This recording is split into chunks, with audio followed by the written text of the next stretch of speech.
আজকের যে জুলাই বিপ্লব হয়েছে সেই জুলাই বিপ্লবের বীজটা মূলত শহীদ আবরার ফাহাদ বপন করে দিয়েছিল এবং আবরার ফাহাদের শাহাদাত পরবর্তী আপনারা দেখতে পান বাংলাদেশের প্রতিটি ক্যাম্পাসে ক্যাম্পাসে একটা প্রজন্ম তৈরি হয়ে গেছে এবং এর পরবর্তী যে নিরাপদ সড়ক আন্দোলন দেখেন, পরবর্তীতে অসংখ্য আন্দোলন হয়েছে।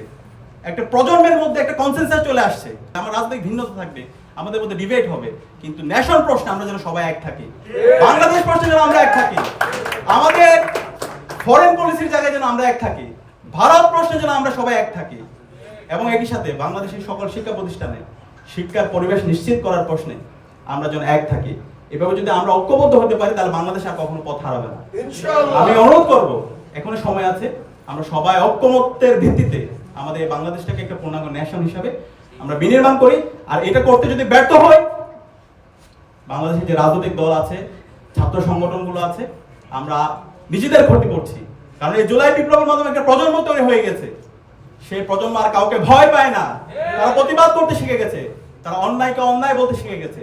সুতরাং আপনারা যদি তার ব্যর্থ ঘটান তাহলে শহীদ আবরার, শহীদ আবু সাইদ, শহীদ ওয়াসিম, শহীদ শান্তের যে উত্তরসূরি আছে তারাই দাঁড়িয়ে যাবে, তারাই প্রতিবাদ করবে।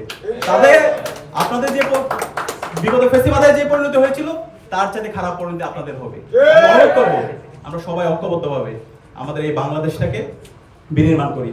আর শহীদ আবরারের যে আজকের স্মরণ সভা হচ্ছে সেটা শুধু একদিন, শুধু 7 অক্টোবর করলাম এরকম করলে হবে না। মাহমুদুর রহমান স্যার যে বিষয়টা বলেছেন, আমাদের শহীদ আবরারকে সারা বছরের প্রাসঙ্গিক রাখতে হবে এবং আমরা কথা দিচ্ছি ডাকসুর উদ্যোগে শহীদ আবরার সহ সকল শহীদদের স্মরণে এবং জুলাইয়ের শহীদদের স্মরণে এবং নতুন বাংলাদেশের স্বপ্ন আকাঙ্ক্ষা নিয়ে আমরা আমাদের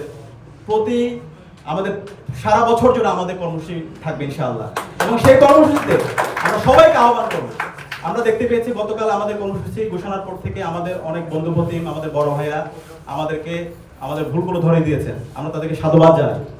আমরা ভাইদেরকে সাধুবাদ জানাই এবং আমরা অনুরোধ করব আমাদের যে কোনো ভুল, আমাদের যে কোনো সিদ্ধান্ত যদি ভুল হয় আপনারা আমাদেরকে ভুল ধরে দিবেন, আমাদেরকে নিয়ে সমালোচনা করবেন, আমাদের যে কোনো ধরনের যৌক্তিক সমালোচনাকে আমরা সাধুবাদ জানাই এবং আমরা কথা দিচ্ছি আমাদের যে প্রোগ্রামগুলো সামনে হবে প্রত্যেক প্রোগ্রামে আমরা সবাইকে ধারণ করে আমরা সবাই একসাথে আমাদের এই স্বপ্নের বাংলাদেশ বিনির্মাণ করবো ইনশাআল্লাহ।